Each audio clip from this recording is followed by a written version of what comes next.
Et une phrase que j'aimerais bien répéter, on a dit pour établir tout ceci, nous devons hiérarchiser les tâches par priorité selon l'urgence et l'importance, tout en s'occupant des tâches importantes alors qu'elles ne sont pas encore urgentes.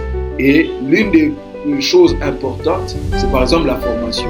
Ce que nous faisons ici, ce n'est pas urgent. Vous n'avez pas besoin de ce que je vous dis ici, peut-être urgemment. Bien que pour certains, ça peut être urgent.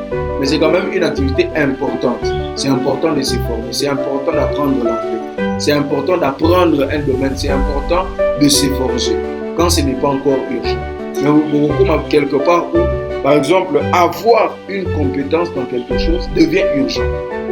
Mais si pour vous, ce n'est pas urgent, vous allez vous rendre compte que vous serez toujours à jour pour vous faire ça va bon résultat. Pourquoi? Parce que tu avais d'abord fait ça quand c'était important et non urgent. Et on avait dit qu'il faut prioriser l'emploi du temps que vous allez un peu plus important que urgent. Parce que quand tu es tout le temps dans l'urgence, c'est très compliqué de gérer son temps. Mais quand vous travaillez sur les choses importantes, vous réduisez les choses urgentes. Comprenez-moi, je suis chrétien, j'aime la Bible, je la lis un peu plus que les autres livres. Quand vous prenez par exemple l'histoire de David, David a été dans une saison de sa vie où le berger était plus important que les autres casquettes. Mais ça n'enlevait pas qu'il était champion, ça n'enlevait pas que c'était un leader, ça n'enlevait pas que c'était un bon combattant, ça n'enlevait pas le fait qu'il était fils de son père, ça n'enlevait peut-être même pas que ce soit un adorateur. Mais dans une période de sa vie, il était un peu plus berger que par exemple combattant sur terre. Mais dans cette période-là, il n'a pas enlevé par exemple le combattant qu'il était. C'est-à-dire, quand l'ours venait, il combattait l'ours. Quand le lion venait, il combattait. Mais ce n'est pas que tous les jours, il était là pour faire des pompes, des bateaux, pour être prêt à combattre. Non, il était un peu plus concentré au berger. Mais dans le berger, le combattant à lui, le guerrier en lui, pouvait aussi travailler. Et donc, c'est-à-dire, quand vous êtes jeune, apprendre ne doit pas être une option. Quand vous êtes encore jeune, apprendre ne doit pas être un forcing. Non. Il y a la fixation, premièrement. Donc, si je veux travailler dans mes différentes saisons, premièrement, la fixation des objectifs. Fixation des objectifs à long terme, long, court et moyen terme. Donc, si je veux impacter mes saisons par rapport au potentiel que j'ai, je dois, dans ma gestion de temps, établir un planning, bien sûr, mais saisir les saisons, les périodes me demandera de fixer des objectifs à long, court et à court, moyen, comme vous voulez. Mais commençons par court terme. Pour vous, parce que même votre cerveau vous dit, tu peux y arriver. Et une fois de plus, je prends l'exemple de David. Le David qui arrive ne fût-ce qu'à prendre soin des brebis, le jour où il doit prendre soin d'un grand peuple, c'est-à-dire il a travaillé avec des brebis, des animaux, que bon, attends-moi, c'est pas grave, il y en a encore beaucoup. Mais il s'est battu pour qu'un ne meure pas. Dans le jour où il se retrouve avec tout un peuple, il sait sécuriser ce peuple.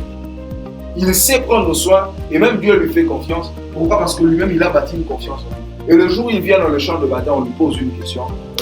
On se préoccupe de sa santé, on se dit il va mourir et tout ça. Il dit, oh roi, ne t'inquiète pas.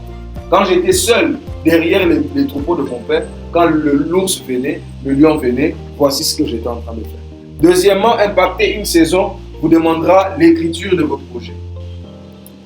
Les ressources ici sont vues aussi comme des capitaux, des éléments qui vont aider votre entreprise à mieux fonctionner. Alors, en parlant d'identification, il faudrait tenir compte du type de potentiel. Vous pouvez peut-être parler même de talent ou même encore d'entreprise. Qu'est-ce qui est ressource pour telle casquette? Qu'est-ce qui est ressource pour telle autre casquette? Ce que je regarde dans la télé, est-ce une ressource ou pas? Ce que je scrolle dans mon téléphone, est-ce une ressource ou plutôt une source de dépenses? Est-ce une source de revenus ou bien une source de dépenses? Il y a des choses, vous faites ça, vous vous rendez compte que ça vient de vous dépenser l'énergie de votre âme. Olekisi Penza, tant on sentit qu'elle a l'aimé inutilement. Mais il y a des choses, vous le faites, vous êtes fatigué, mais vous sentez que fatigue, on en sentit. C'est parce que quelque chose vient de s'ajouter. Alors, quel type de ressources, quel type de potentiel j'ai pour dire quel type de ressources dont j'ai besoin.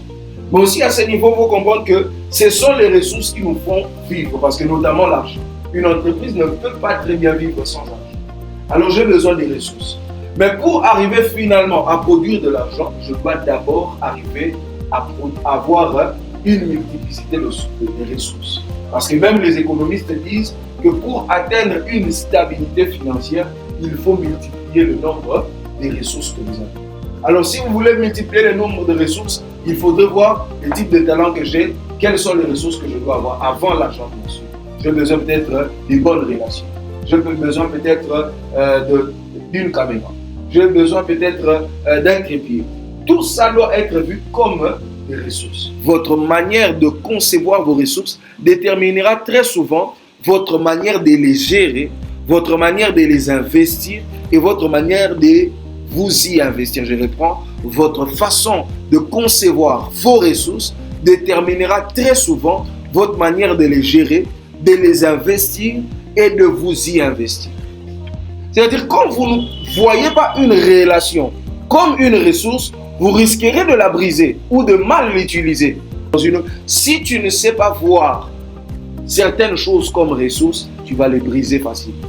Tu vas les détruire facilement. Et si entre nous. Mais les deux, ce sont des papiers. Papier, mouchoir. Papier, 5 000 francs. Et le bizarre, c'est que c'est juste de se colorier. Ça aussi, on peut dire quand même que c'est un certain papier. Pour ça, c'est devenu sachet quand même. Mais on peut aussi prendre ces papiers et colorier. Et surtout, moi, je vais prendre tout mon temps. Je dessine aussi un papier comme ça. Mais est-ce que ça a la même valeur? L'argent est quand même un adoucissant. Alors l'argent, moi, je le considère comme un adoucissant, comme un facilitateur. Mais pas comme un capital exigeant. Parce que l'argent, on l'attire. L'argent, on l'appelle. L'argent, on le produit. Vous voyez, qu'est-ce qui fait que ce papier et ces papiers n'ont pas la même valeur? C'est juste la valeur ajoutée. Et d'ailleurs, vous avez avec vous peut-être des papiers imprimés. Hein. Vous avez peut-être des papiers imprimés. Même dans mon sac, j'ai des papiers imprimés là. En couleur aussi. L'affiche de la conférence qu'on a le samedi, ce sont des papiers imprimés comme ces papiers ici. Mais c'est juste que dans ça, on a mis une valeur ajoutée. Alors, dans les entreprises que nous sommes et que nous avons, nous devons nous rendre compte que la bataille pour le capital n'est pas d'abord des billets de banque. Parce que même si vous avez 10 millions de billets de banque, mais si vous n'avez pas un capital compétence, connaissance, maîtrise, expérience, ce capital ne va vous servir de rien. Mais quand vous avez le capital compétence, connaissance, habileté, temps, relation, vous pouvez attirer celui-ci. Et j'ai compris que c'est juste la valeur ajoutée qu'il y a dans ça qu'on doit atteindre pour l'attirer. Mais comme je viens de dire, regardez autour de vous, quelles sont les ressources. Parce que garder l'argent, je vous assure, surtout quand vous êtes seul comme ça, c'est bien, c'est vraiment le bon moment. Garder l'argent, ça ne sert à rien. Ça ne sert à rien. Ça ne sert à rien, là, vraiment, ça ne sert à rien. Votre argent doit travailler pour vous. L'argent est un serviteur et non un maître. Quand vous gardez l'argent, c'est que c'est comme un maître que vous regardez. Vous devez investir d'une manière ou d'une autre. Que ce soit 10 000, que ce soit. Et comme je dis la fois passée, je vous avais déjà dit, il y a des montres à 2 $.